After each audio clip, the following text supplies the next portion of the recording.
Discovering Kazakhstan is Jonathan Newell's unbiased view on culture and the mode of life of Kazakh people, on amazing landscapes and architectural masterpieces all over Kazakhstan. Today on Discovering Kazakhstan, we've come far out into the steppe territory, into the Karagandy region, the largest region of the country.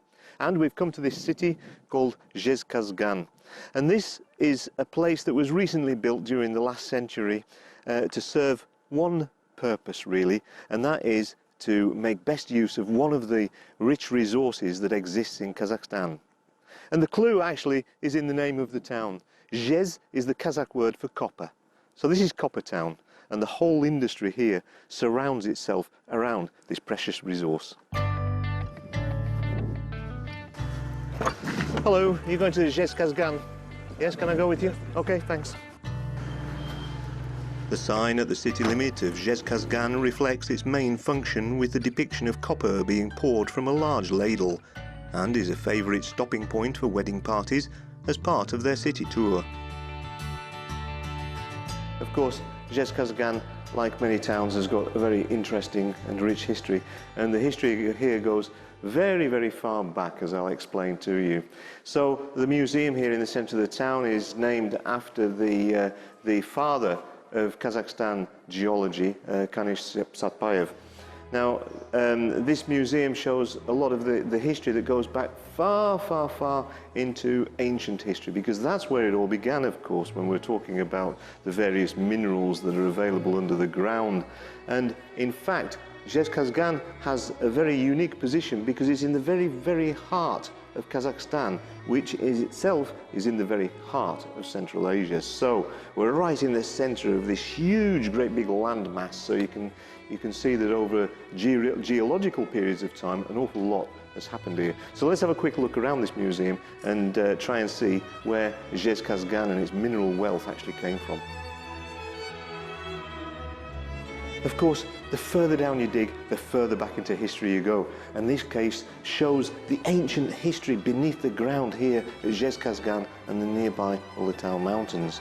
And it shows the ancient animals that lived here far back, millions of years ago. And the fossils, there's some very interesting fossils there as well. But the main thing, of course, that everybody wants is copper. And this is actually ready copper, metallic copper that's been brought straight out of the ground, but that's quite rare to be found. Of course, copper is usually found in copper ore, and although the ore itself looks quite dull, it yields copper in the most beautiful ways with these copper oxides, copper sulfides, and all the various different complex compounds that it creates that create these beautiful structures, these beautiful rock formations with the glittering of copper within them, and they have a great deal of use as well. Now, that isn't the only thing that's produced here. Of course, copper is very valuable, but there are other minerals that are created as well that have a use in society. These will include things like gypsum and things like quartz, many different minerals of that kind. They're also produced here in Zhezkazgan. Other minerals produced in the region and represented in this museum include calcite and semi-precious stones such as emeralds. Rare metals are also found here, including silver and gold. Even coral formations have been found in a preserved state, reflecting the presence in antiquity of a large water body. Well, all of this that's here now, including Zhezkazgan, the copper factory, the museum, everything, it's all here at this time because of a man called Kanish. Now, he lived at the beginning of the 20th century. He was born in 1899 and he died in the 1960s. But during that short period of time, he did so much for Kazakh geology. After studying long and hard, he went on to do research within the country, and he's responsible for finding and cataloguing a lot of the minerals that are found under the surface of Kazakhstan. And here, in the Zhezkazgan region, he settled down, he found the minerals that were here, and he had this vision of creating a large city. At that time, he lived in what is now called Satpayev. It's a small settlement not very far from Zhezkazgan, but he had this vision of a big city. He wanted a reservoir there that would have the water resources to be able to feed the factories that would be able to produce the copper and to drive the industry that was here. And of course, that's how it all ended up. Although Satpayev didn't live in Zhezkazgan, he went to Almaty, he nonetheless is responsible for its formation. And here in the museum are a lot of his things, his furniture, pictures of his family, all these kind of things that he had, and of course his work desk.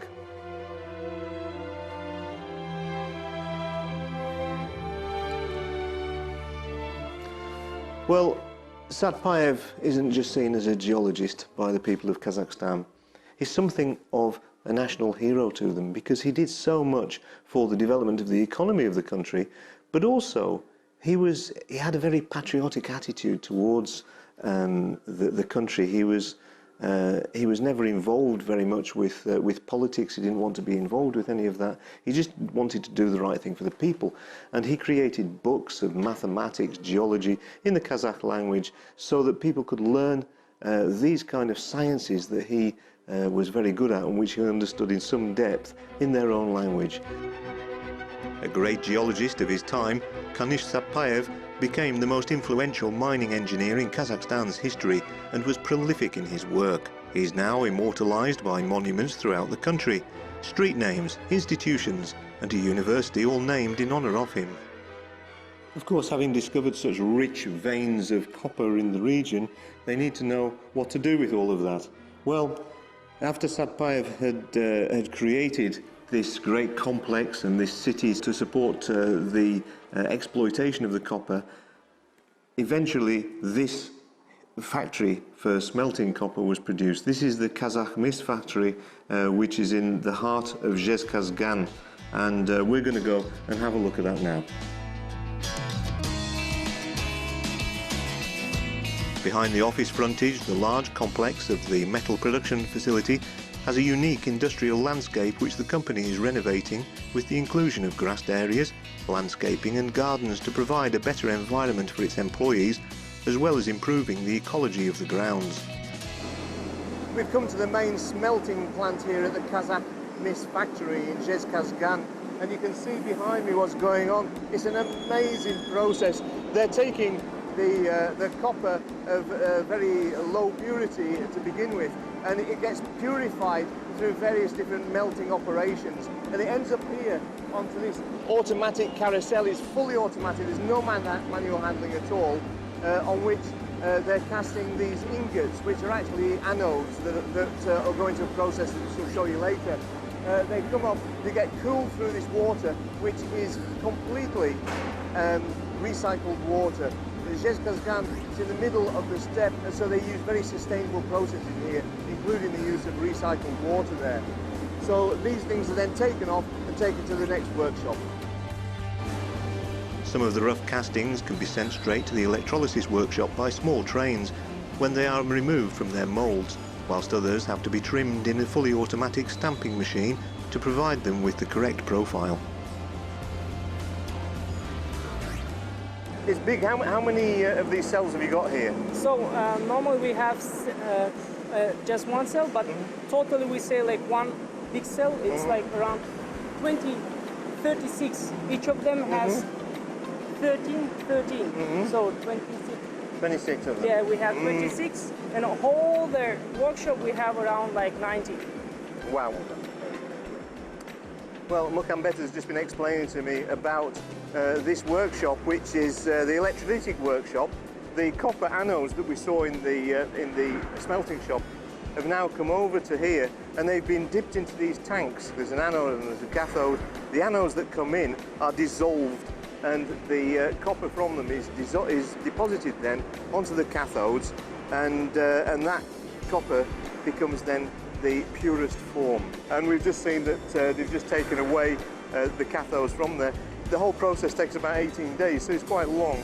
And this is why there's such a large farm of these cells within here. They have to be washed off and then they can be used. So let's go and have a look at that part of the process. This way? So let's go. Yeah, let's go.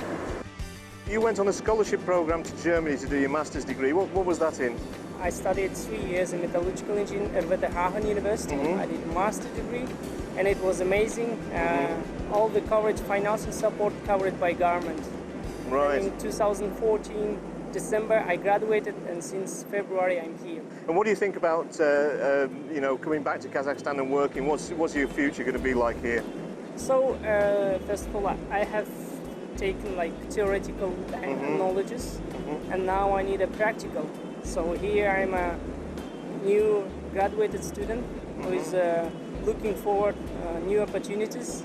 So I hope that I will do my best, and there is a few big chances to me to make a great career. Yeah, I think there are. Well, this is a very interesting process that you've been discussing with us today, and it's a little bit beyond me, you know, all of this chemistry of what's going on with the copper and the electricity that's going through here. But it seems to me it's something like a battery in reverse or a battery charging. Is that right?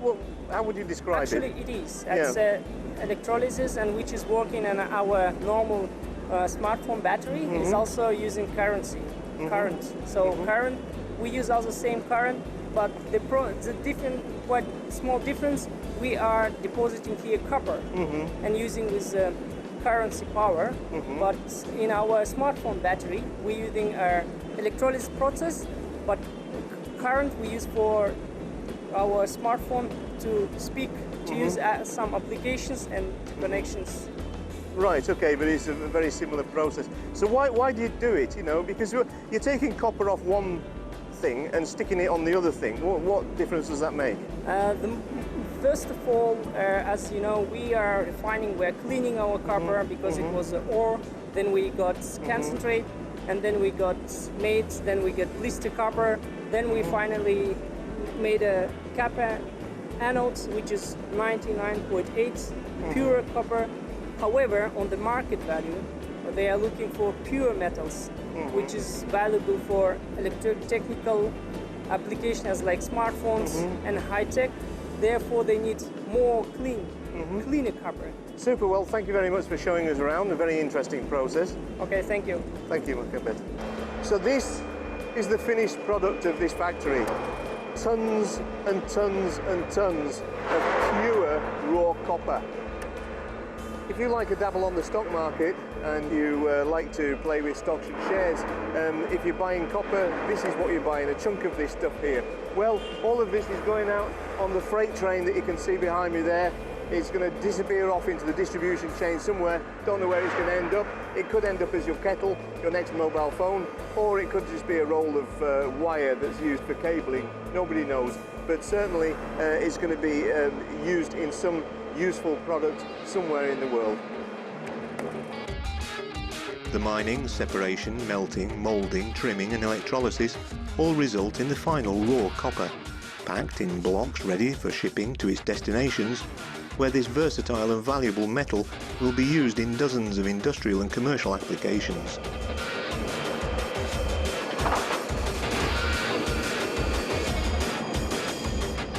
Despite the fact that this is a very industrial town with industry at its very heart, nonetheless it has a very clean atmosphere, a very good atmosphere. It feels good here. The air is fresh and there are a lot of children that are playing around, a lot of people here enjoying themselves in this little park in the centre of the city. So, you know, when you look at Satpayev's dream of creating a place here in the centre of the steppe, it was fulfilled in a very nice way. Created the industry that's needed, but also created a very nice place for people to come and live. Well, of course, the traditional end to a Kazakh day for their guests is to join them for the traditional meal of bishbarmak and a glass of kamiz, and our friends here have invited us to join them today. So here it is, the bishbarmak, the celebratory dinner of the Kazakh people, wonderful dish of meat and pasta, and of course, kamiz. Delicious. Well, there's more to see both in this region and in other regions of Kazakhstan, where we'll be seeing a lot more, discovering more of the country. So I hope you'll join me again and see it all and discover it all with me in Discovering Kazakhstan. Goodbye.